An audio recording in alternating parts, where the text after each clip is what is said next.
vittime, 8 feriti, 13 dispersi. L'ultimo provvisorio bilancio della strage sulla Marmolada, a rischio di altri crolli. Si continua a cercare sul ghiacciaio con i droni.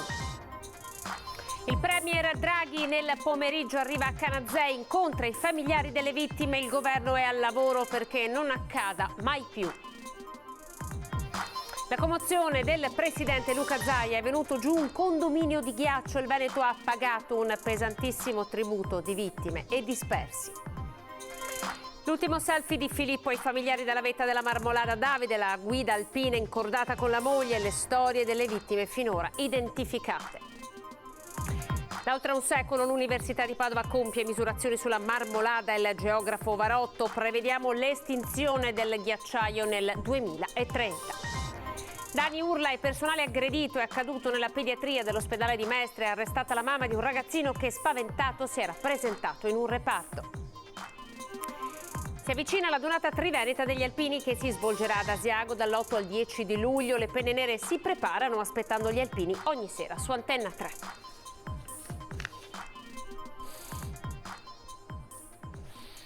TG Veneto, buonasera. In apertura ovviamente la tragedia della Marmolada, sono 10 dispersi, la maggior parte sono veneti, 3 invece sono ciechi. Le autorità stanno visionando e cercando di capire di chi sono le 4 auto che si trovano parcheggiate nei pressi del sentiero che portano al ghiacciaio. A farlo sapere il soccorso alpino di Trento. 7 i morti, tra questi ci sono almeno 4 residenti. In Veneto nel primo pomeriggio, dopo notevoli difficoltà proprio a causa del maltempo, è arrivato a Canazei il premier Mario Draghi. Lo ascoltiamo.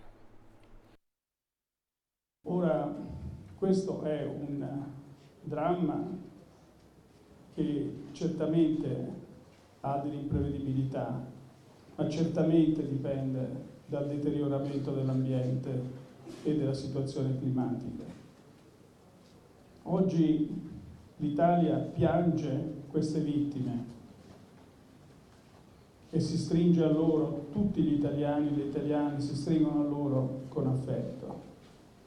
Ma il governo deve riflettere su quanto è accaduto e deve prendere dei provvedimenti perché quanto è accaduto abbia una probabilità bassissima di succedere o possa addirittura essere evitato. Giunge a Canazei a metà pomeriggio il premier Draghi. Il maltempo non ha permesso all'elicottero che lo trasportava di atterrare per mezzogiorno, orario inizialmente previsto, ma il premier ha insistito per arrivare sul luogo della tragedia e portare la sua solidarietà ai familiari delle vittime, a quelli dei dispersi che stanno vivendo nell'angoscia, ai soccorritori che stanno operando tra mille difficoltà. Nessuno dei presenti nasconde la commozione per una tragedia definita inimmaginabile. Dico che il Veneto sta pagando un pesante,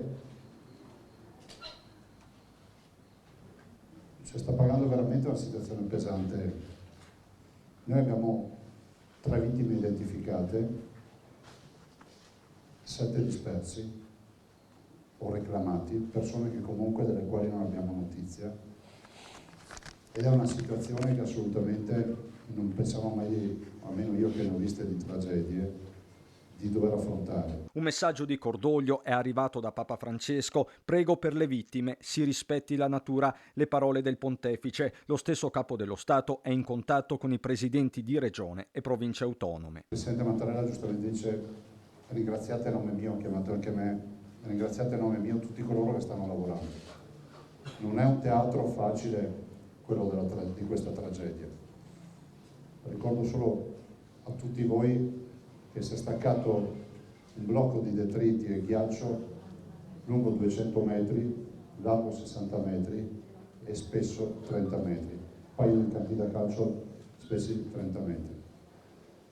Le ricerche lo dobbiamo ai familiari, lo dobbiamo a chi è ancora lassù e continuano. Ricerche che dunque continuano, con gli uomini del soccorso in prima linea, come assicurato anche dal capo della Protezione Civile Fabrizio Curcio. A loro i ringraziamenti del premier, che si stringe all'intera montagna dolomitica profondamente ferita. Soprattutto sono qui per esprimere la più sincera, la più affettuosa, la più accorata vicinanza alle famiglie delle vittime, dei dispersi e ai feriti, e alle comunità che sono state colpite da questa tragedia.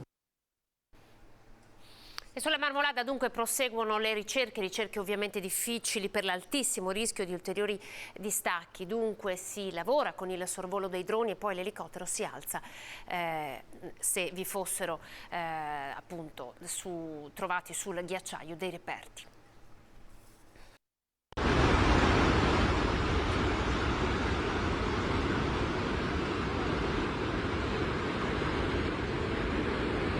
Noi quando siamo arrivati lì ci siamo trovati veramente davanti a un scenario pazzesco, perché c'erano blocchi di ghiaccio e sassi enormi dappertutto, e abbiamo cominciato a cercare, poi sono arrivati altri soccorritori chiaramente, e comunque le prime vittime sono state tirate fuori. Sono riprese all'alba sul ghiacciaio della Marmolada alle ricerche dei dispersi, per essere poi sospese a causa della pioggia e riprendere nel pomeriggio in azione droni ed elicotteri. Troppo alto il rischio di ulteriori crolli per procedere a piedi sul ghiacciaio. Sono quelli che ti garantiscono di non mettere a rischio i soccorritori, perché ovviamente se ci sono rischi di ulteriori distacchi, mandare i soccorritori sotto è molto rischioso.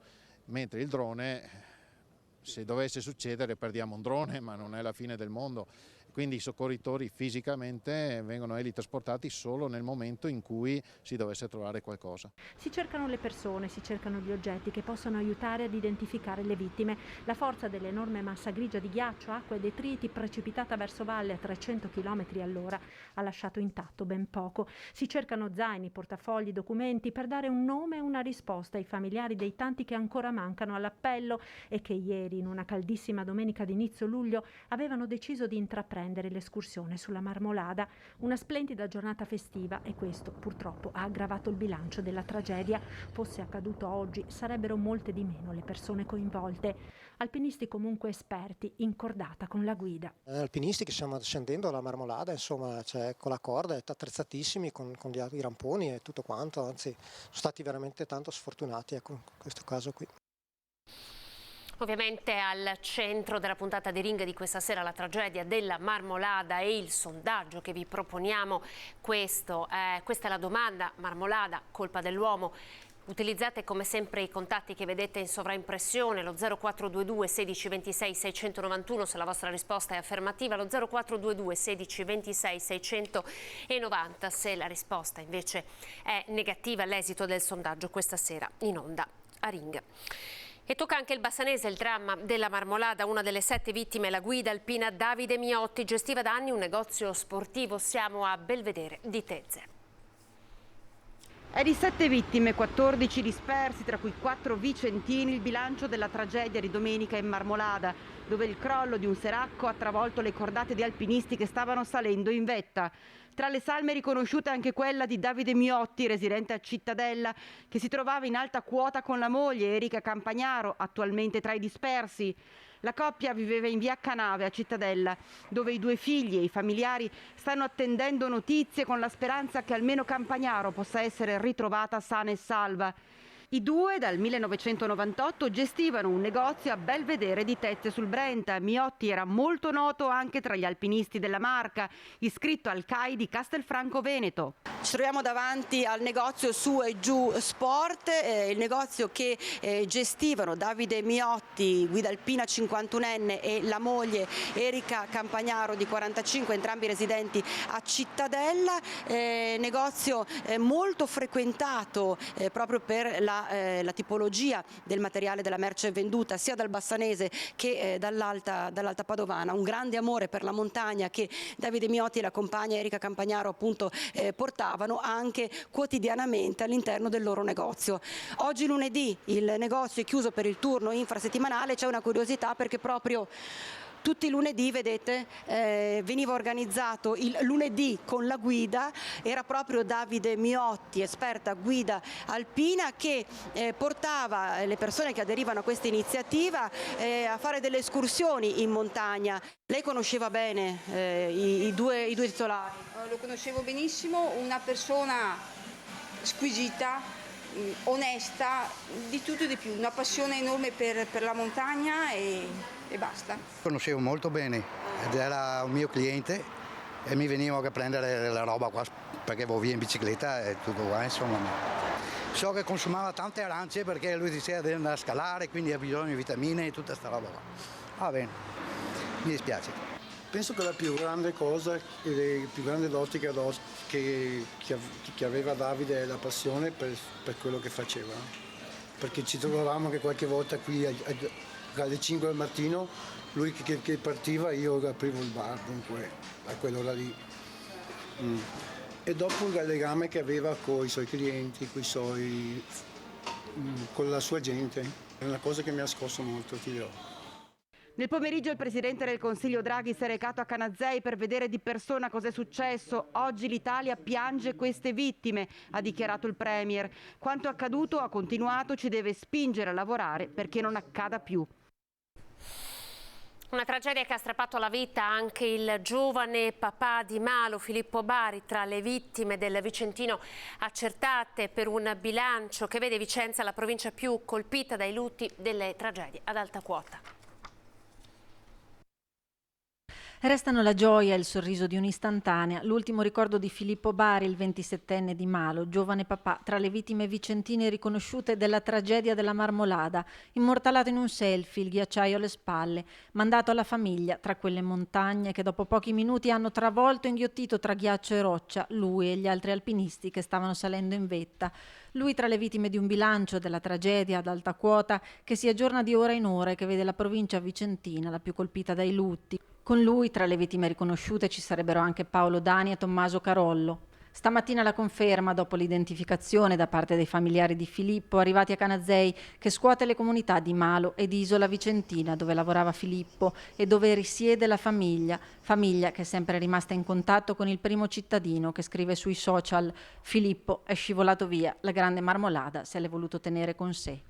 Purtroppo la telefonata ha rivelato quello che non avremmo mai voluto sentire dire, che Filippo è stata una delle vittime, uno dei corpi di quello di Filippo è stato uno dei primi a essere trovati dal soccorso alpino, che ha fatto un lavoro enorme di ricerca. E la mamma in lacrime mi ha confermato che suo Angelo era partito per il cielo, quindi un ragazzo bellissimo, ma che purtroppo sul Marmolada ci ha lasciato l'anima.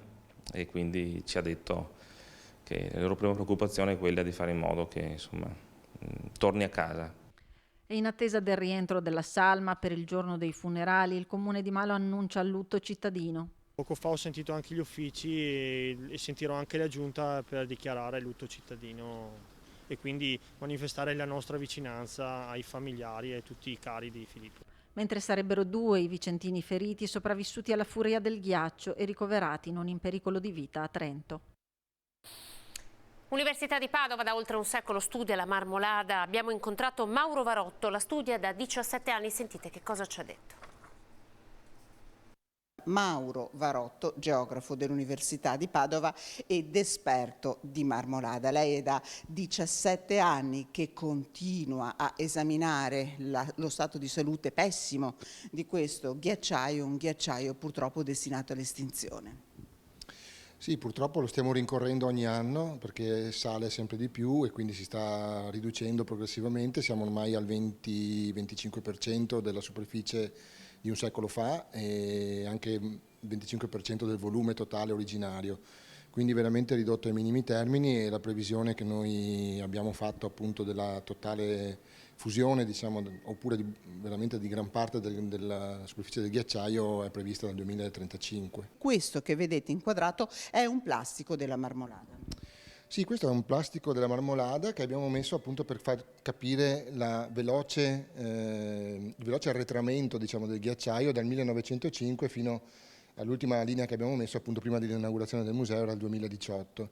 Il distacco è avvenuto da questo punto qui, che come vedete è una parte, diciamo, una parte sommitale del ghiacciaio verso Punta Rocca, e dall'ombra che vedete anche dalla foto aerea capite la pendenza di quel punto. È un punto molto pendente e soprattutto è, diciamo così,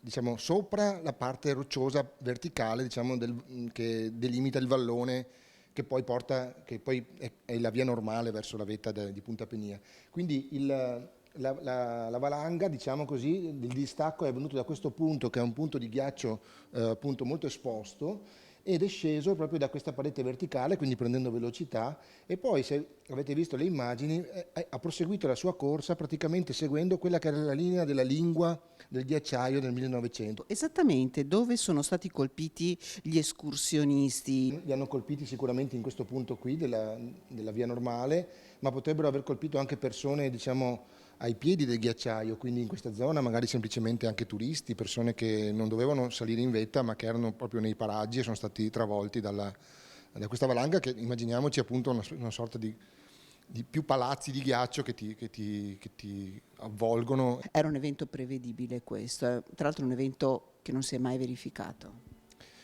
Ma dal punto di vista della dinamica è plausibile, si spiega bene, insomma, il fatto che ci sia ormai tanta acqua che scorre sul letto del ghiacciaio e quindi distacchi il ghiacciaio stesso dalla roccia, dal substrato roccioso, e la seraccata, quindi queste crepacciature che evidentemente sono più intense dove c'è una maggiore pendenza, possono spiegare un distacco di questo tipo, però una massa così grande di ghiaccio che si stacca dal corpo, dalla massa complessiva del ghiacciaio non era mai accaduta, quindi è un fenomeno sicuramente estremo a cui assistiamo per la prima volta. È stata una giornata pesante di sangue sulle strade del Veneto. Allora partiamo con Vicenza, andiamo a Due Ville. Un uomo è stato investito da un'auto articolato mentre stava attraversando la strada. Dramma lungo la strada Marosticana all'altezza di Passo di Riva a Due Ville. Un uomo di 55 anni, mentre attraversava la strada, sarebbe stato travolto e ucciso da un auto articolato in mattinata. Nonostante i soccorsi e i tentativi di rianimarlo da parte dei sanitari del SUEM, per l'uomo non c'è stato nulla da fare. La dinamica al vaglio dei carabinieri arrivati da Tiene e Sandrigo per i rilievi e per regolare il traffico. Poi siamo nel Padovano, è mancato Thomas Gastaldello, l'ultimo incidente mortale in ordine di tempo è avvenuto nell'Alta Padovana. È uscito di strada finendo in un canale di scolo contro un muretto di un'abitazione. Incidente mortale nella notte all'angolo tra via Bollana e via Caltana a Villanova di Campo San Piero. Nell'impatto violento il conducente della vettura ha perso la vita. La vittima è Thomas Gastaldello, un 41enne che è deceduto sul colpo. Sul posto sono intervenuti i pompieri che hanno estratto l'uomo dall'abitacolo, ma nonostante i soccorsi immediati del 118, per il 41enne di Villanova non c'è stato più nulla da fare. Sul luogo dell'incidente sono intervenuti anche i carabinieri che stanno cercando di ricostruire le cause dello schianto. Gastaldello viaggiava da solo, stava tornando da una serata con amici insieme alla moglie, ma viaggiavano su 2 auto distinte. Lunghe le operazioni di bonifica durate oltre 4 ore per rimuovere la macchina rimasta incastrata tra il canale e il muretto dell'abitazione. Ora ci spostiamo nel veneziano, a Jesolo, un nuovo episodio di violenza dopo gli ultimi accaduti. Questa volta è stato accoltellato un 20enne, vediamo. Ancora un episodio di violenza a Jesolo, aggressioni che si ripetono soprattutto nei fine settimana. Stavolta la vittima, secondo le ricostruzioni delle forze dell'ordine, è stata colpita al torace con 3 coltellate. Un episodio avvenuto durante la notte, all'altezza del 28° accesso al mare, non lontano da Piazza Mazzini. La vittima sarebbe un 20enne di origini africane. Soccorso, trasportato all'ospedale All'Angelo, dove è tuttora ricoverato. Indagini affidate al commissariato di polizia. Abbiamo preso della notizia di questo fatto grave e lasciamo ovviamente che le autorità inquirenti facciano il loro lavoro e vadano a ricostruire le modalità e soprattutto i moventi che sono all'origine di questo evento. Gli agenti infatti erano presenti in Piazza Mazzini a 2 passi e si sono subito attivati per cercare l'aggressore. Il motivo, come raccontato dagli amici della vittima, sarebbe stato un diverbio quando hanno incontrato un altro straniero. Il sindaco, che segue da vicino tutta la vicenda delle notti calde, presente lui stesso al fianco delle forze dell'ordine, anticipa provvedimenti urgenti che saranno presi, probabilmente delle ordinanze, entro un paio di giorni. Ho voluto fino a notte fonda capire un po' la situazione per andare a adottare nei prossimi giorni alcuni provvedimenti che andranno a dare delle risposte molto chiare sul tema sicurezza, cercando comunque di mantenere un'offerta turistica nella zona e in tutta la città.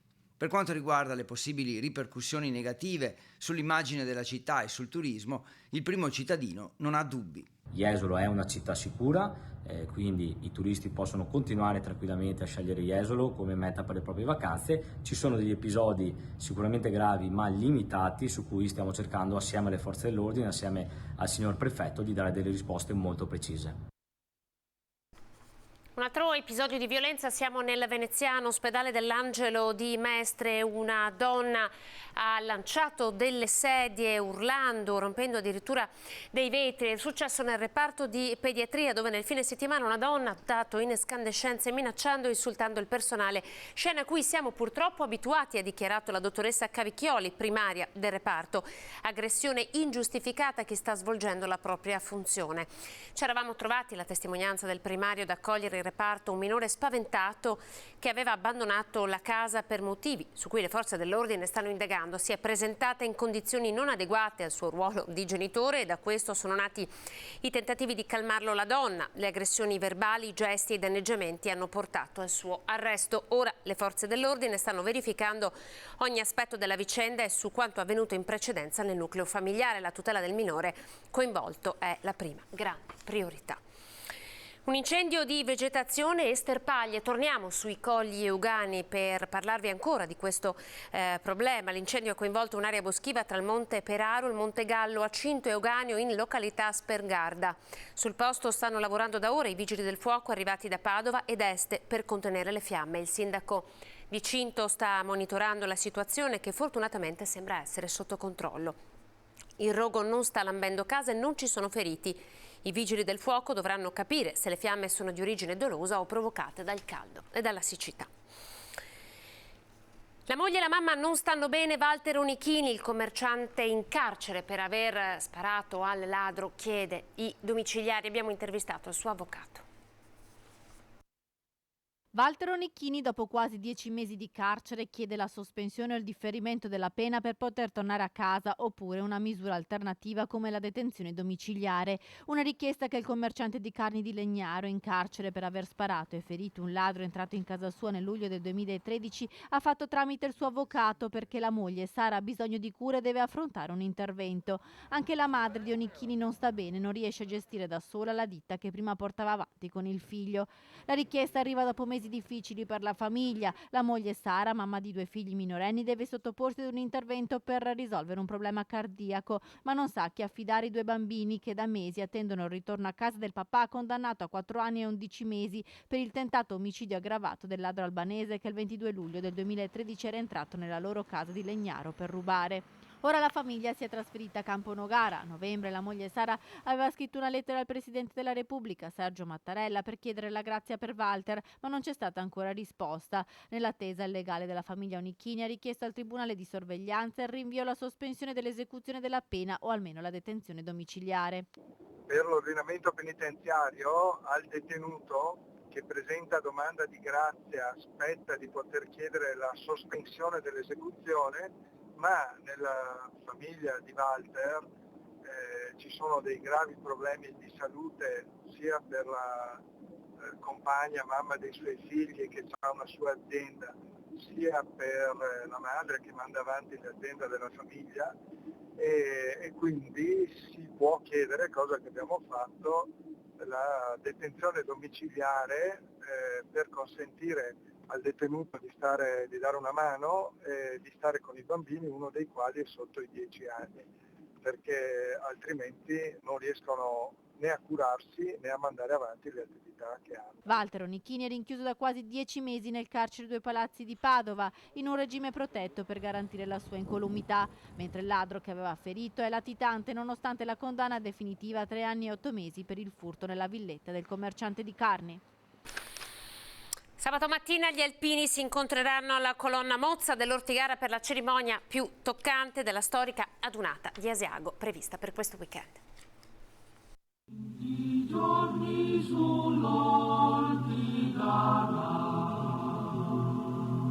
Nel giugno del 1917 sono state combattute aspre battaglie su questa montagna. Siamo sulla cima dell'Ortigara, 2100 metri e qualche centimetro in più.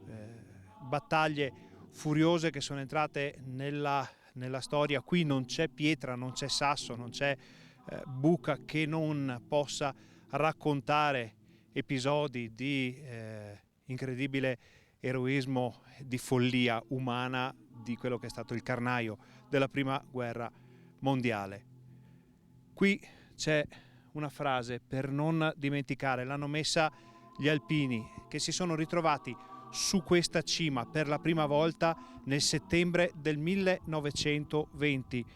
Nel 2020, 100 anni dopo, si sarebbero dovuti rincontrare qui per la dunata del centenario, la dunata triveneta del centenario, ma è successo quello che tutti sappiamo. Torneranno quest'anno, sabato 9 luglio qui sull'Ortigara per una cerimonia importantissima dal grande valore emotivo, dal grande valore storico, e tutti quelli che verranno qui porteranno poi scolpito nel proprio cuore questa frase per non dimenticare.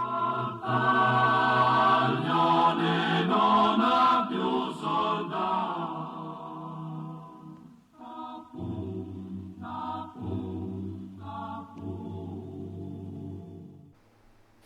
La durata questo weekend, ma già questa sera parleremo di alpini e altopiano con una serie di pillole e racconti per immagini nel rapporto tra le penne nere e questo meraviglioso territorio. Su Antena 3, Aspettando gli alpini andrà in onda stasera dalle 20:15 e poi da domani ogni giorno alle 14:35, alle 20:15 e alle 23:25.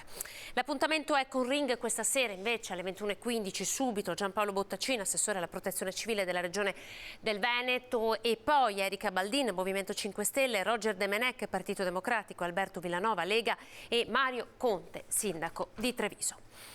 È tutto per questa edizione, a tra poco invece con il TG di Venezia. Grazie per essere stati in nostra compagnia, arrivederci.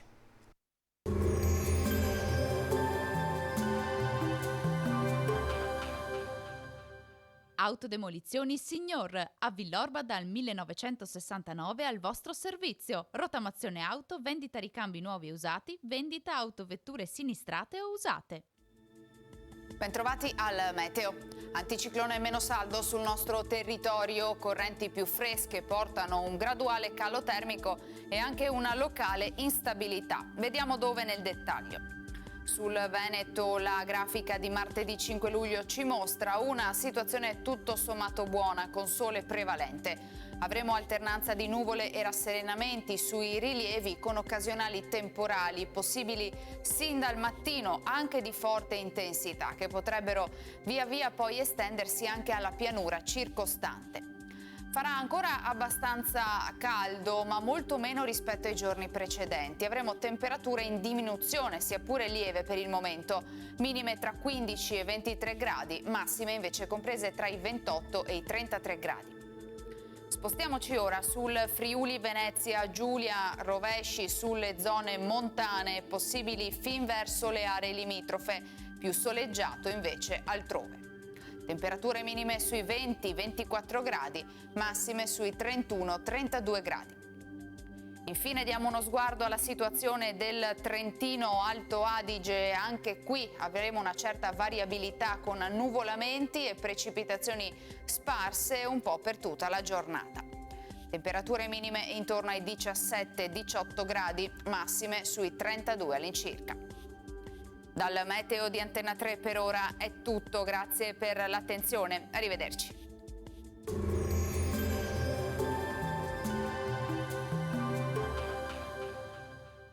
Autodemolizioni Signor, a Villorba dal 1969 al vostro servizio. Rottamazione auto, vendita ricambi nuovi e usati, vendita autovetture sinistrate o usate.